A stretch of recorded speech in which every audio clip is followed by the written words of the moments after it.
Hey guys, perkenalkan nama gue Jonas Sunandar. Di video sebelumnya, gue udah jelasin tentang apa itu Proof of Work, dan nyinggung sedikit tentang mining pool. Kalau ada yang belum lihat penjelasan gue, boleh cek langsung videonya ya. Tetapi intinya, Proof of Work di Bitcoin adalah proses yang dilakukan anggota pada jaringan Bitcoin untuk memvalidasi blok. Yaitu dengan cara seperti mencoba-coba banyak kunci untuk membuka blok. Di video ini, gue mau jelasin tentang kelebihan dan kekurangan dari Proof of Work.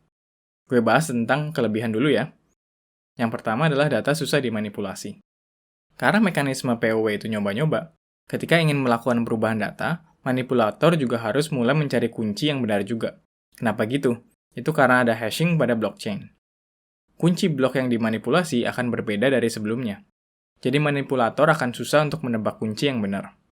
Kalaupun mereka mau coba, kan perlu investasi hash power yang besar. Apalagi mereka juga harus menguasai 50% plus 1 hashing power pada seluruh jaringan blockchain.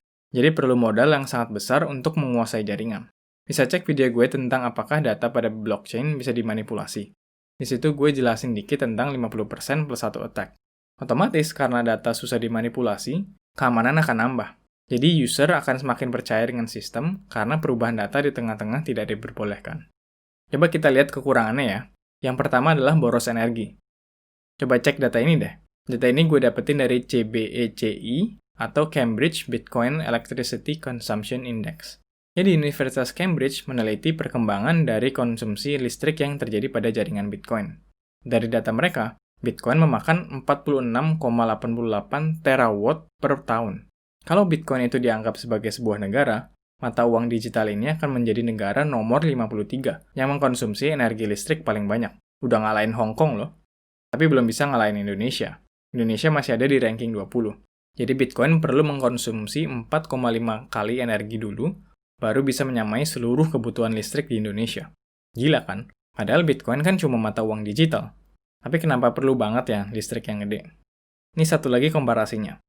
Sebuah transaksi pada Bitcoin itu bisa menghidupi listrik rumah selama 2 bulan guys. Kebayang nggak sebesar apa? Cuma satu transaksi loh. Cuma misal dari si Budi ngirim ke si Cecep. Hal ini bisa terjadi karena listrik yang besar banget itu untuk proses mining dan validasi.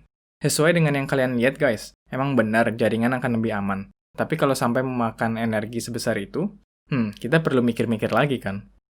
Lalu kekurangan kedua adalah memungkinkan centralization. Poin ini emang bertolak belakang ya sama yang tadi gue bilangin tentang keamanan sistem dan data yang lebih susah dimanipulasi. Tetapi, centralization itu bisa terjadi karena adanya mining pool yang bisa memiliki 50% lebih dari total hashing power yang ada pada jaringan Bitcoin. Mungkin sedikit recap tentang mining pool. Mining pool itu adalah perkumpulan para miners yang bersatu untuk melakukan validasi blok pada Bitcoin. Mereka akan berlomba dengan miners lain untuk bisa menemukan kunci sehingga mereka diberi reward berupa Bitcoin. Bayangin aja gimana kalau ternyata lebih dari 50% jaringan Bitcoin itu sebenarnya dikuasai oleh mining pool.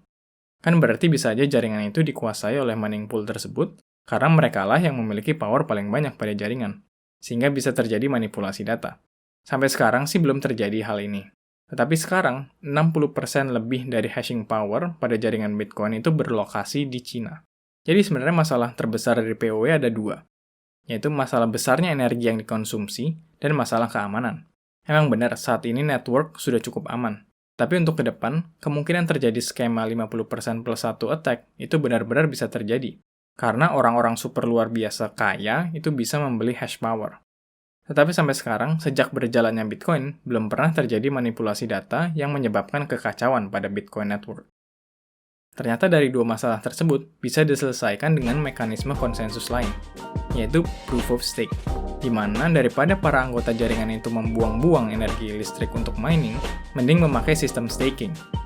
Jadi semakin banyak koin orang tersebut miliki, semakin besar pula chance dia untuk mendapatkan reward. Penasaran? Stay tune ya! Oke, sekian dulu penjelasan mengenai kelebihan dan kekurangan POW. Kalau kalian ada pertanyaan, langsung aja komentar di bawah. Kalau merasa terbantu, boleh like video ini. Dan jangan lupa untuk subscribe channel FWB ya. See you in the next video. Bye!